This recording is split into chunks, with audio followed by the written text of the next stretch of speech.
now you're heading over to part 2 of that episode right over there. Hey everyone, we are back for the video portion with Patrick Wanis. Dude, amazing conversation on the audio portion. And I want to ask you a little bit about athletes. You know, I'm an ultra marathoner myself, and I have family that are professional athletes, and I take care of a lot of professional athletes. And all I see, or I hear patients, I say, and family talk about is, you know, it's always a head game, always a head game. And a lot of them, I believe, you know, like are not hitting their peak because their head is somewhere else. Is that something you work with? Yeah. Yeah. I would probably add to that and say life is also a head game, meaning it's really about what we think, because our thoughts create our feelings, and our feelings or emotions often determine our actions, which determine our results. So if I'm working with athletes, well, we want to find out, what is it that you want that you don't yet have? What are you trying to achieve? What's the block? Is it about achieving an award? Is it about becoming faster, stronger? Is it overcoming fear? Is it about trusting your teammates? What is it? What's the block? And yes, it always goes back to what you really believe about yourself, what you believe your potential to be, what you believe of the expectations of you, and where you doubt yourself. So some people have a fear of success while others have a fear of failure. Meaning, you know, sometimes people hold themselves back because they say, what happens if I go to the next level? Now, this sounds unbelievable to say you and I, because we go, why would you not want to have more success? But if someone's already made an association in their mind that if I get to this level, then my whole life changes, then this happens. Or some people who sabotage themselves even financially because they say, well, if I end up having all this money, then my friends will only like me for my money. It's the most bizarre beliefs that we have. So to answer your question, everything in life starts with what you think and feel. But first, what you think and feel about yourself, and then what you think and feel about the world around you. So what do you feel and believe you deserve? If you don't feel you deserve success, you're not going to have success. Or if you do get that success, you'll end up sabotaging. So I've worked with athletes that were brothers, and one was holding himself back because he didn't want to outshine his older brother. Oh, okay. So it's bizarre again how it happens. So, or another athlete who really didn't want to be an athlete, but was doing it more to try to get his father's approval. Or someone who, in fact, I'm going to be careful to say this, but another person in a sporting field that did it only to get his father's approval.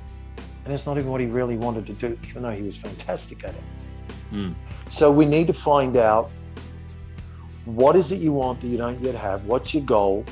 What's holding you back? And sometimes the question is, well, what would happen if you did run at this time? Meaning if you did achieve that record time, how would you feel? How would your life change? What would it mean for you? What is it? And sometimes I'll ask the opposite question. I'll say, why do you believe that you don't deserve it? Give me the reasons why you don't deserve it. Now, I did this in a workshop because there's a thing that I teach called law of deservedness. And that's basically saying, whatever you subconsciously feel and believe you deserve is what you'll get. If you get more than what you subconsciously feel or believe you deserve, you'll sabotage it, you'll push it away, or you won't enjoy it. So I was in this, I did this workshop at the Ritz-Carlton in Cancun, and it was for a private group.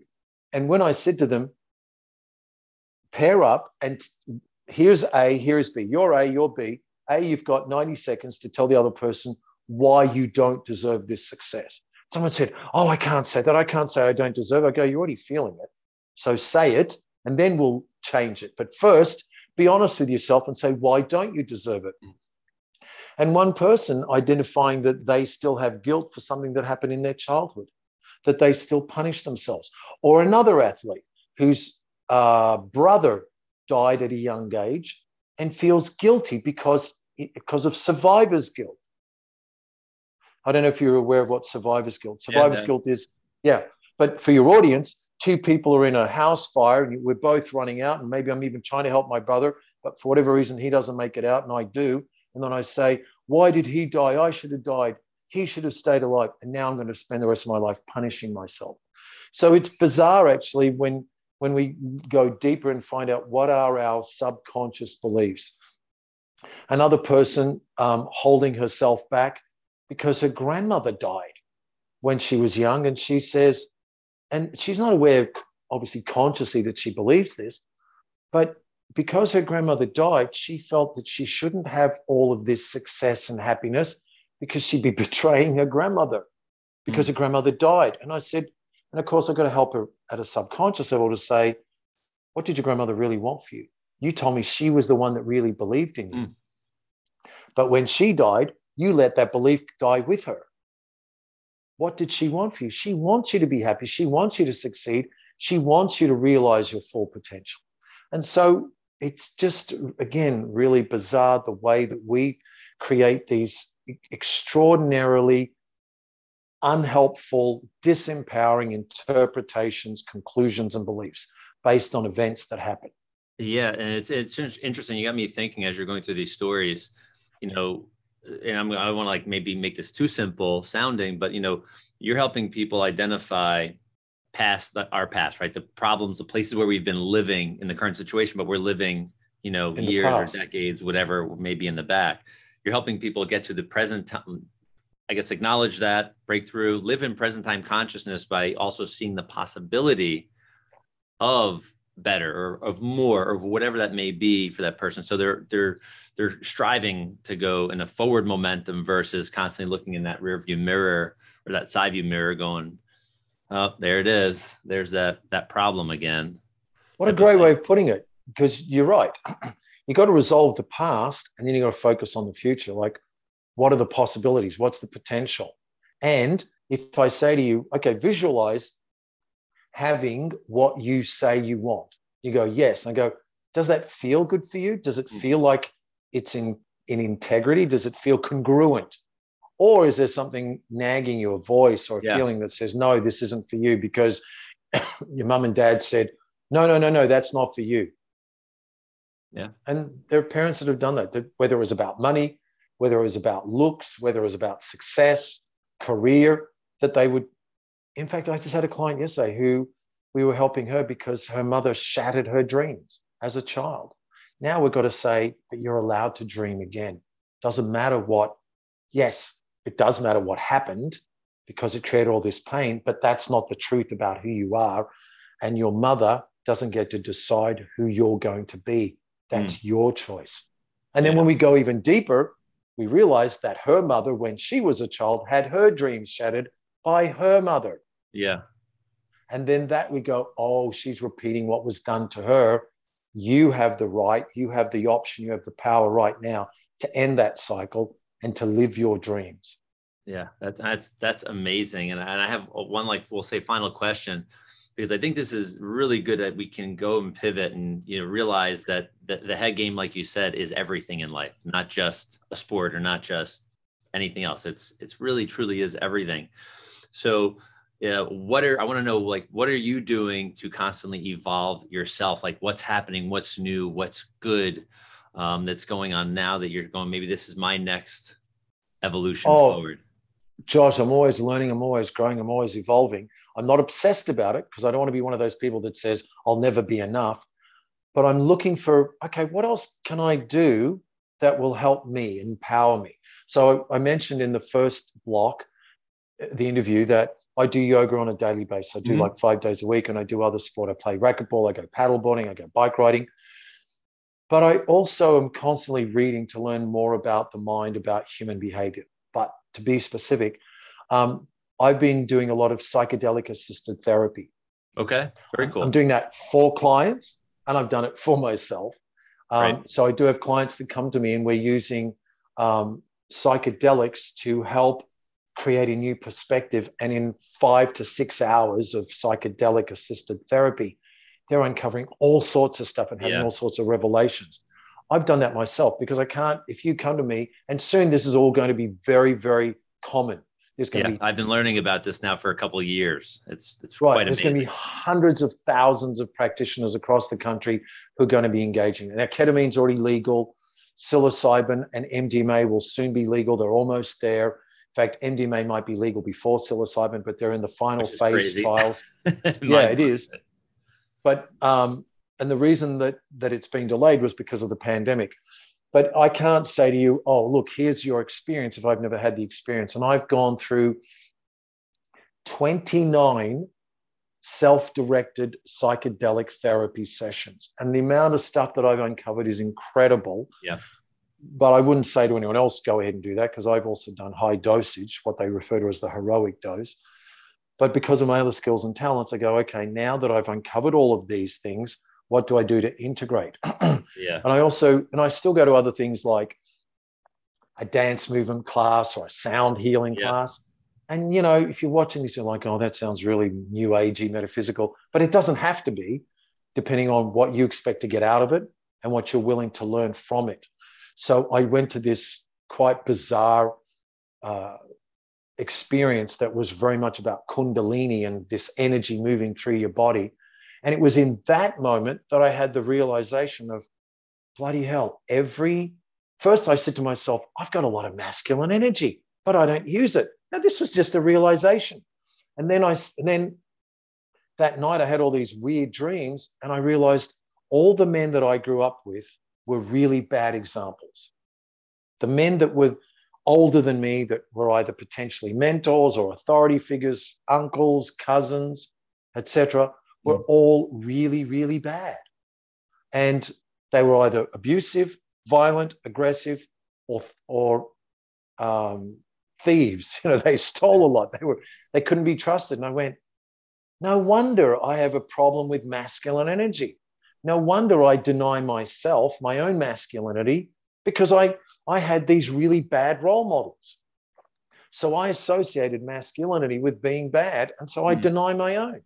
So I'm always looking for, let's look in the mirror. What can I learn? Patrick, how can I grow? Yeah, this is phenomenal. I'm glad you brought that last topic up, because I've also been reading and learning about the use of these psychedelics with, you know, self-therapy, microdosing, macrodosing, like you said, the hero dose, all of these different things. Yeah, the heroic dose. It's quite interesting, and it's you know, from what I've read and listened to and heard myself, it's quite powerful, you know, to go inside, deep, if you will. Yeah, and this is not taking a psychedelic and going to a concert or a rave. It's about, I do it in clinical settings. That means you're laying down, you've got eye shades on so that you're not looking at anything, you really are going internal. And there's a very carefully curated musical playlist, because the music will also bring up emotions. Of course. And as it triggers those emotions, a memory will come up. Just briefly, psilocybin, which is the active ingredient in magic mushrooms, are actually 3 ingredients, the 2 being psilocybin and psilocin. And psilocybin gets converted by the body into psilocin. It's psilocybin that changes your perspective on the world. It helps you to see things differently. MDMA, which used to be known as ecstasy, and again, we're talking about pharmaceutical grade, clinical setting, not doing it in a rave or a concert, and it's very carefully controlled doses. For example, MDMA, this is what they're doing in the clinical trials. It's 125 milligrams, the first dose, and then there's a booster about 3 hours later, which is exactly half the dose, 62.5 grams of MDMA.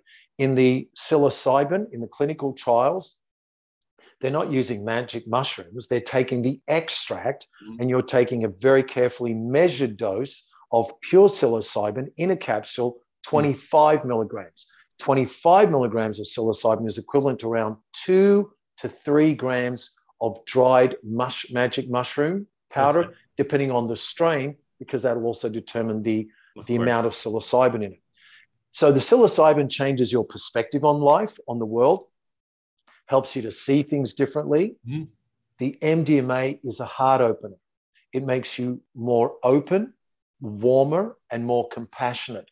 So if you are revisiting trauma with a very carefully controlled situation with the right therapist, and you're combining psilocybin and MDMA, you can go back to a traumatic experience and you can see it with a different perspective because of the psilocybin, and you can bring compassion instead of fear to that traumatic response or that experience. So those two combined, because you're engaging less of the amygdala and you're actually engaging more warmth and compassion. So that cheesy expression of bringing love is actually what you're doing. It's the same way if you're going to cuddle a child or cuddle a pet. What are you doing? You're actually bringing warmth, acceptance, kindness, gentleness, tenderness. Imagine if you can bring that to yourself for bad things that have happened in your life. Yeah, very cool. So everybody, make sure you definitely get over to Patrick's website. It'll be down below in the notes. I'm sure he's going to be talking more about this in the future. I'm sure he'll share, more stuff on his website about this, because this is next level stuff. And you start searching this online, you're like, oh, it actually really is a thing. It's really not made too much. There's really not much going on in the public eye. So I think it's powerful. So Patrick, I want to thank you personally. This has been a blast, a lot of fun. I love getting to learn about the human behind the screen here, my Zoom link, if you will. So I appreciate you. Thank you for taking the time and energy to be here with us. And we're very excited to share you with our tribe in the world. Well, thank you very much, Josh. And I'd love for one day to come to you and experience the work that you do, the wonderful gift that you bring to the world. Well, thank you. Appreciate that.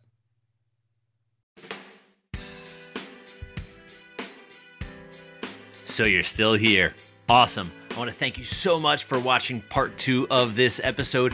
Make sure you scroll down on the page you're on right now and join our tribe of human-powered life heroes. You definitely want to be the first to get information on new episodes, new videos, product launches, live events, affiliate discounts, and so much more. So have a great day, evening, or night, and we'll see you on the next episode. Bye-bye.